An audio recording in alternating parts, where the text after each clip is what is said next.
भंडारा गोंदिया जिला वासियों के लिए खुशखबर है। अब आपका मनपसंद channel BS crime India news अब आपके केबल नेटवर्क पर, जी हां, अपने केबल नेटवर्क के एशियन चैनल नंबर 13 पर उपलब्ध है। बीएस क्राइम इंडिया न्यूज पर खेल, राजनीति, क्राइम, साहित्य व अन्य खबरें प्रकाशित की जाती है। हमारे साथ जुड़ने के लिए तथा हमारे चैनल में खबरें, विज्ञापन आदि के लिए संपर्क करें 8669151757 पर।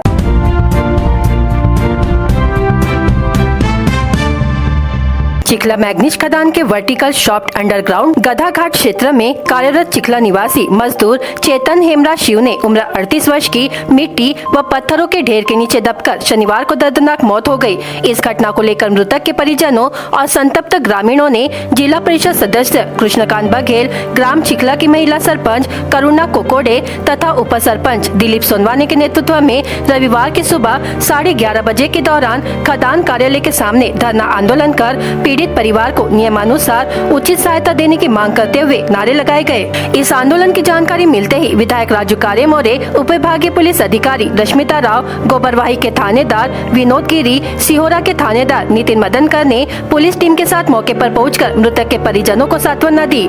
इस समय आंदोलनकारियों से चर्चा करते हुए मृतक के परिवार के सदस्यों को ठेका पद्धति से नौकरी देने और उचित मुआवजा देने की मांग मंजूर की गई। साथ ही बच्चों को 12वीं तक निःशुल्क शिक्षा प्रदान करने का आश्वासन दिया गया, जिसके बाद मृतक के परिवार शव के पोस्टमार्टम के लिए तैयार हुए। मृतक के परिवार में माता पिता, पत्नी, 2 बेटे व भाई है। करीब 5 घंटे तक धरना आंदोलन के पश्चात मृतक के परिजनों व ग्रामीणों ने मृतक का अंतिम संस्कार करने का फैसला लिया। इस समय पीड़ित परिवार व ग्रामीणों के साथ पुलिस अधिकारी, मॉयल लिमिटेड के अभिकर्ता, महाप्रबंधक यूए भाटी, खदान प्रबंधक नीलेश खेडेकर, पूर्व विधायक चरण वाघमारे, जिला परिषद सदस्य कृष्णकांत बघेल, चिखला सरपंच करुणा कोकोडे, उप सरपंच दिलीप सोनवाने, पंचायत समिति सभापति नंदू रहंगडाले, हरेंद्र रहंगडाले, ग्राम पंचायत सदस्य ऋषभ मेश्राम एवं ग्रामीण उपस्थित थे। इस प्रकरण में director general of mine safety द्वारा खदान दुर्घटना की जांच शुरू है। उसकी रिपोर्ट आने पर दुर्घटना के कारणों का पता चल सकेगा। चिखला खदानमध्ये आपला काल एका कामगाराचा ॲक्सिडेंटली दुर्दैवी आपला मृत्यू झाला। त्याच्या आज आपला पोस्टमॉर्टम झाल्याच्या नंतर बॉडीच्या त्याच्या परिवाराने ती बॉडी आपला बॉडीच्या ऑफिसमध्ये आणली आणि जनप्रतिनिधी, माईचे आपला कर्मचारी, कॉन्ट्रॅक्टर, लेबर यांनी सर्वांनी आपला त्यांच्या भविष्याचा विचार करून माईला मागणी केली। त्या मागणीनुसार त्यांनी आपला अंदाजे 21 लाख रुपये त्या परिवाराला मिळणार आहेत आणि त्यांच्या मुलांना 10वीपर्यंत त्या शाळेमध्ये किंवा 10वी किंवा 12वी त्या शाळेमध्ये आपला शिक्षण मिळणार आहे। त्यानंतर CSR मधून त्या मुलांच्या उच्च शिक्षण होणार आहे। त्यानंतर जी आपला जिचे पती मरण पावले ती भगिनी, तिला सुद्धा माईल ऑफिसमध्ये हलका काम देणार आहे। हा सर्व विचार जो आहे त्या परिवाराच्या भविष्याचा विचार करून आणि त्याच्यावर जो दुःखाचा डोंगर कोसळला आहे तो सावरला पाहिजे। कारण की त्याचे आईवडील बी आहे, जो मृत व्यक्ती आहे त्या व्यक्तीचे आईवडील बी आहेत, म्हातारे 2 लहान मुलं आहेत आणि पत्नी आहे। ते एकदम बेसहारा झाले, बेघर झाले आणि खूप मोठा दुःखाचा पहाड त्याच्यावर कोसळलेला आहे। त्यामुळे माईलने एक आपला मावळ भूमिका घेऊन ठेकेदाराच्या मार्फतही आपला 1 लाख रुपये त्यांना मिळाले आहेत। एक आपला म्हणजे पॉझिटिव्ह आपला सगळ्यांनी विचार करून एक चांगला मार्ग काढण्याचा प्रयत्न केला। जो दुःख त्याच्यावर कोसळला आहे तो दुःख तर परत येऊ शकणार नाही किंवा दुर्घटना जी झाली ती परत आपला भरू शकणार नाही, परंतु एक त्यांना भविष्याचा आधार मिळावा या हिशोबाने आपला चर्चा करण्यात आली आणि माईलने सुद्धा त्याच्यात सकारात्मक आपला भूमिका घेऊन ती आपला चांगल्या पद्धतीने आपला त्यांना मदत केलेली आहे आणि आता सर्व तो विषय आपला संपलेला आहे। मी महाल कामगार संघटन ब्रांच चिखला माईनचा सेक्रेटरी आहे आणि काल दिनांक 4 तारखेला चिखला मावळच्या 5 लेवलमध्ये एक दुःखद दुर्घटना झाली आणि ते म्हणजे एक ठेकेदाराचा एक मजूर होता, तो काम करता वेळेस जागीच दगावला आणि त्या कारणामुळे आमची मावळ प्रशासनाला मागणी होती की आम्हाला जे बी काही आमच्या मागण्या होत्या त्या मागणीबद्दल आम्ही या ठिकाणी प्रोटेस्ट केला आणि त्यामध्ये मावळ प्रशासनाकडून त्यांचे जे मृत पावले त्यांची जे धर्मपत्नी होती त्यांना मावळ संस्थांनी लिहून दिलेलं आहे. त्यांना आम्ही गव्हर्नमेंटच्या गाईडलाईन्सप्रमाणे जो सरकारी दिशानिर्देशानुसार त्यांना आम्ही त्या ठिकाणी एक जॉब देण्यात येतील आणि त्या जॉबमध्ये ते पण तयार झालेले आहे. आणि आज या ठिकाणी मी आपण सर्वांना एवढं सांगतो, या ठिकाणी बऱ्याचशा लोकांचा जमावाडा होता आणि माझी अशी पुन्हा प्रशासनाकडून मायल प्रशासनाकडून मागणी आहे की जे दुःखद घटना घडलेली आहे ते पुन्हा भविष्यामध्ये इथं जे लोक उभे होते प्रोटेस्ट करण्याकरता ते कोणी बाहेरचे आले नव्हते. ते सगळं एक ठेकेदाराकडे काम करणारे वेगवेगळे ठेकेदार त्यांच्याकडे काम करणारे मजूरच होते. आज जरी एखादी मजुरासोबत झाला, भविष्यामध्ये असा कोणत्याही मजुरासोबत हे दगावण्याचं काम होऊ शकत नाही. त्यामध्ये माल प्रशासनाकडून मॉलचे जे अजून इतर सुविधा ज्या आहेत किंवा एक सेफ्टीचे जे साधन आहेत ते सर्व साधन सोयीसुविधा उपलब्ध करून देण्यात यावेत. आणि त्याच्यामध्ये जे बरेचसे कॉन्ट्रॅक्टर जे आहेत ते मजुरावर अन्याय अत्याचार करून राहिले आहेत. कारण की कॉन्ट्रॅक्टरकडे भरपूर लोक काम करतात. बाहेर आंतरराज्यातून जे येणारे लोक आहेत त्यांच्याकडे रोजगार नसल्यामुळे ते या ठिकाणी खाणीमध्ये काम करण्याकरता येतात आणि त्यांचं शोषण जो होत आहे. तर माझी एकच मागणी आहे मॉल प्रशासनाला की त्यांचे जे शोषण होत आहे तो शोषण थांबण्यात यावं. मी सामाजिक कार्यकर्ते आहे, चिखला गावी राहणारा. काल जी दुःखद घटना घडली मोबाईलमध्ये, त्यांच्या जो एक व्यक्ती होते चेतन नशिवणे त्यांचं दुःखद निधन झालं. काल 5 वाजता घटना घडली. त्याला तिथून तुमसाला हलवण्यात आलं आणि तुमच्यामध्ये गेल्यावर आज त्याचं पोस्टमॉर्टम सगळं झालं. ते बॉडी घेऊन आणि आज आम्ही सगळं इथं जमून मोबाईल ऑफिसच्या समोर आम्ही मागणी केलं होतं की जो मृत व्यक्ती आहे त्यांच्या परिवाराला एकाला तरी मोबाईलमध्ये नोकरी मिळण्यात यावी आणि जो त्यांचं कम्पन्सेशन आहे तो मिळण्यात यावा. आम्ही हे सगळं इथं मागणी उपस्थित होतो आणि सगळं काही निदान लागल्यानंतर मोबाईल प्रशासनाकडून असं एक लिखित आश्वासन मिळालेलं आहे की 15,000 रुपये प्रति महिना एक नोकरी आणि त्यांच्या मुलांना शिक्षण मोफत शिक्षण हे देण्यात येईल अशी यांनी आम्हाला लिखित म्हणजे आश्वासन दिलेलं आहे.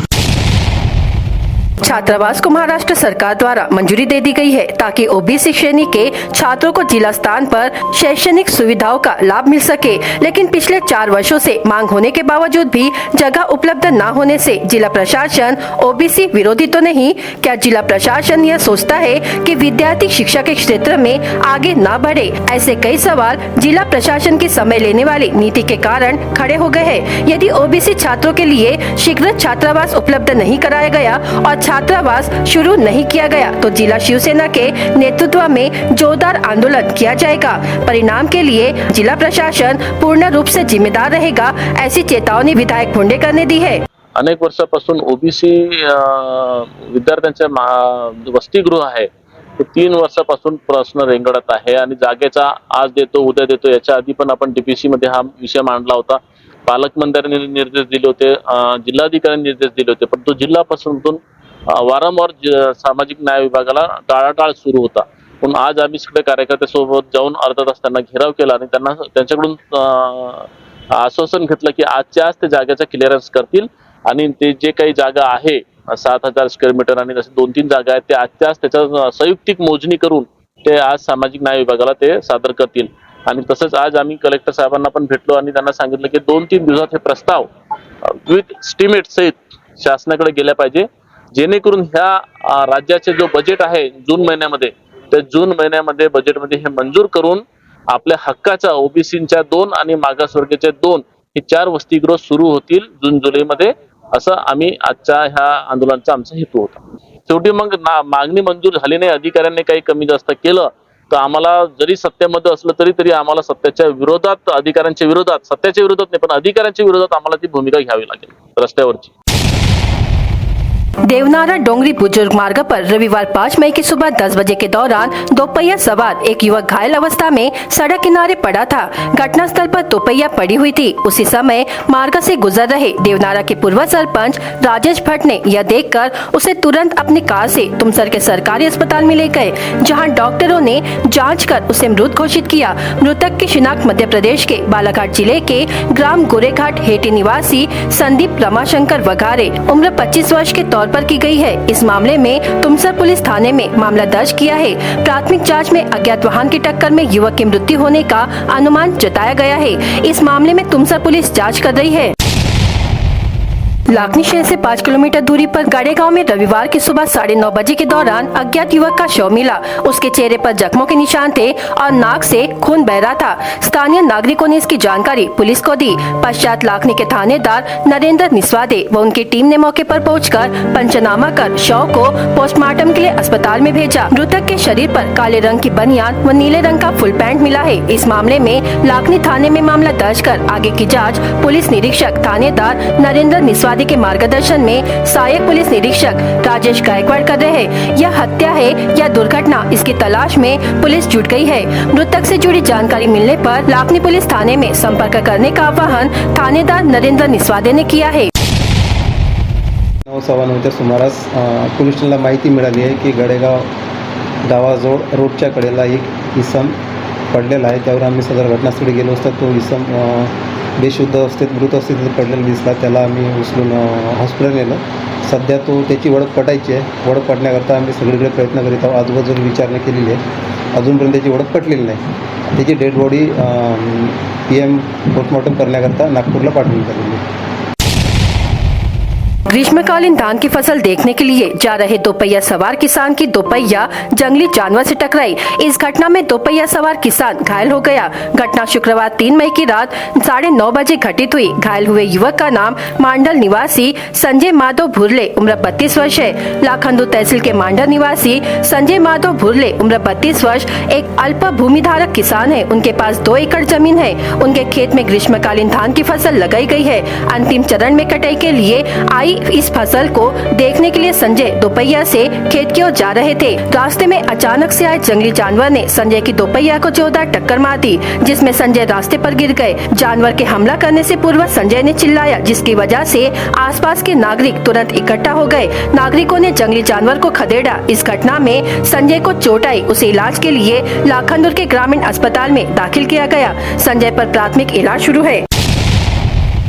नागपुर जिला भूकंप के लिए संवेदनशील क्षेत्रों में नहीं आता है। इसके बावजूद बीते 3 दिनों से जिले के अलग अलग हिस्सों में 2.4 से लेकर 2.7 मैग्नीट्यूड तीव्रता के हल्के झटके लगातार लग रहे हैं। इससे जहां नागरिकों में भी भूकंप को लेकर उत्सुकता बढ़ रही है, वहीं तरह तरह की चर्चाएं भी शुरू हो गई है। कुही, उमरेड, खापरखेड़ा इलाकों में जहां 3 दिनों तक सौम्य झटके महसूस किए गए, वहां के नागरिकों में इसे लेकर भय नजर आ रहा है कि कहीं जोर का झटका तबाही न मचा दे। प्रशासन में भी हड़कंप मचा हुआ है। आपत्ति व्यवस्थापन विभाग इस संदर्भ में भूगर्भ सर्वेक्षण विभाग को पत्र लिखने वाला है, ताकि कारणों का पता लगाया जा सके। वहीं भूगर्भ सर्वेक्षण विभाग के अधिकारी का कहना है कि लगातार 3 दिनों तक सौम्य झटकों का अध्ययन किया जाएगा। इसमें 2.5 से 3 महीने लग सकते हैं। हालांकि उन्होंने बताया इस तरह के सौम्य झटके लगते ही रहते हैं, लेकिन ये महसूस नहीं होते।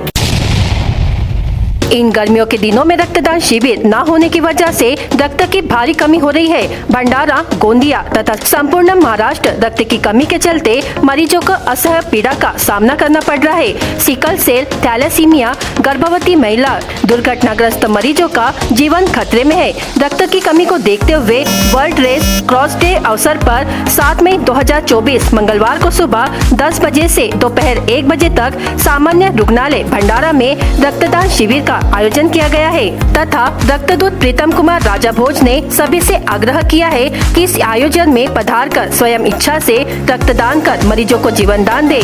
रक्तदान करने पर आपको सर्टिफिकेट और डोनर कार्ड दिया जाता है। इस एक कार्ड पर महाराष्ट्र में कहीं भी 1 यूनिट ब्लड दे सकते हैं। इस महान आंदोलन में सभी सामाजिक संस्थाएं, धार्मिक संस्थाएं, विविध समाज के 18 वर्ष आयु से ऊपर सभी स्वस्थ युवक युवतियों ने तथा समाज सेवियों ने रक्तदान शिविरों का आयोजन कर स्वयं स्वेच्छ रक्तदान कर अपना सहयोग प्रदान करें। ऐसा आह्वान रक्तदूत प्रीतम कुमार राजा भोज, सामाजिक कार्यकर्ता भंडारा ने किया है। लोकसभा चुनाव के तीसरे चरण में 7 मई को 10 राज्यों और 2 केंद्र शासित प्रदेशों की 94 सीटों पर वोट डाले जाएंगे। रविवार शाम 5 बजे तीसरे चरण के लिए प्रचार अभियान समाप्त हो गया। इससे पूर्व 19 अप्रैल के पहले चरण में 66.14% और दूसरे चरण में 26 अप्रैल को 66.71% मतदान हुआ था। इन 2 शुरुआती चरणों में कम मतदान के बाद केंद्र निर्वाचन आयोग समेत राजनीतिक पंडितों की निगाहें मंगलवार को वोटिंग पर टिकी है। चुनाव आयोग ने जम्मू कश्मीर के अनंतनाग राजौरी सीट पर मतदान टाल दिया है। इस चरण के लिए कुल 1351 प्रत्याशी मैदान में है। इनमें मध्य प्रदेश की बैतूल सीट से 8 उम्मीदवार भी शामिल है। बैतूल में चुनाव दूसरे चरण में होना था, लेकिन बसपा उम्मीदवार की मृत्यु के बाद इसे तीसरे चरण के लिए टाल दिया गया था। गुजरात में 26 संसदीय क्षेत्रों में सबसे अधिक 658 नामांकन प्राप्त हुए। इसके बाद महाराष्ट्र में 11 सीटों पर 519 नामांकन भरे गए, जहां उस्मानाबाद निर्वाचन क्षेत्र में सबसे अधिक 77 नामांकन हुए। फिर छत्तीसगढ़ में बिलासपुर सीट से 78 नामांकन भरे गए। गर्मी की तपिश निरंतर बढ़ गई है, पारा भी चढ़ गया है। दोपहर में व्यस्त रहने वाली सड़कें लू के डर से सुनसान नजर आने लगी है। रविवार को तापमान 42 डिग्री सेल्सियस पर पहुंच गया। बढ़ते तापमान से भंडारा निवासियों को परेशानी हो रही है। विशेषज्ञों ने सलाह दी है कि नागरिकों को बाहर निकलते समय अपने साथ पानी की बोतल रखनी चाहिए। लू के कारण दोपहर में सड़कें सूनी हो जा रही है। धूप से बचने के लिए शीतल पेय की मांग बढ़ गई है। नींबू के दाम भी बढ़ गए हैं। इन दिनों 20 रुपए में 3 नींबू मिल रहे हैं। मात्र कुछ ही दिनों में गर्मी में पारा 45 डिग्री तक पहुंचने की संभावना है। जिले में इन दिनों गर्मी का प्रकोप है। सूरज जैसे आग बरसा रहा है। हालत इतनी बुरी है कि सड़कें पूरी तरह से सुनसान नजर आ रही है। जिले का तापमान 42 डिग्री सेल्सियस दर्ज किया गया है, जिससे लोग दिन भर कूलर एवं एसी में बैठने को मजबूर है। लेकिन अगले कुछ दिनों में गर्मी से राहत मिल सकती है। इधर मौसम विज्ञान विभाग ने जिले में 7 से 10 मई तक तेज हवा और बिजली की चमक, गरज एवं ओलावृष्टि की संभावना जताई है। अगर बारिश हुई तो किसानों को बड़ा नुकसान हो सकता है, जिसके लिए उन्हें सावधानी बरतने का आह्वान जिला प्रशासन की ओर से किया गया है। बीएस क्राइम इंडिया न्यूज आपके सामने पेश कर रहा है भंडारा क्राइम वारदात। हर जुर्म से हम आपको कराएंगे अवगत।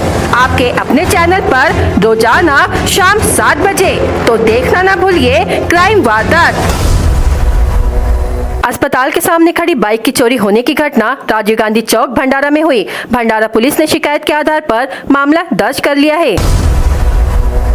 बेटी के साथ ससुर के घर जा रही एक महिला को आरोपी ने लाठी से मारकर घायल कर देने की घटना बेला में घटी। आरोपी का नाम बुद्धवाड़ बेला निवासी मनीष वसंत गोस्वामी, उम्र 49 वर्ष है। भंडारा पुलिस ने शिकायत के आधार पर मामला दर्ज किया है। देवनारा डोंगरी बुजुर्ग मार्ग पर कल सवेरे करीब 10 बजे एक बाइक सवार घायल अवस्था में सड़क किनारे पड़ा दिखाई दिया। उसे उपचार के लिए अस्पताल में भर्ती किया गया, वहां उसकी मौत हो गई। एक तेज रफ्तार ट्रक ने सामने से आ रहे दूसरे ट्रक को गलत साइड से टक्कर मार दी। इस जोरदार टक्कर में दोनों ट्रकों के केबिन पूरी तरह से चकनाचूर हो गए। वहीं ट्रक के ड्राइवर और क्लीनर समेत 5 लोग गंभीर रूप से घायल हो गए। फसल का निरीक्षण करने जा रहे बाइक सवार को जंगली जानवर ने टक्कर मार दी। इस घटना में मांडल निवासी बाइक सवार घायल हो गया। घायल का नाम संजय माधव भुरले, उम्र 32 वर्ष है। विवाद सुलझाने आए व्यक्ति को ट्रैवल से खाली गिराकर घायल करने की घटना मानेगांव सड़क बस स्टैंड पर घटी। आरोपी का नाम इंदिरा गांधी वार्ड भंडारा निवासी शानू सुखदेव सूर्यवंशी, उम्र 24 वर्ष है।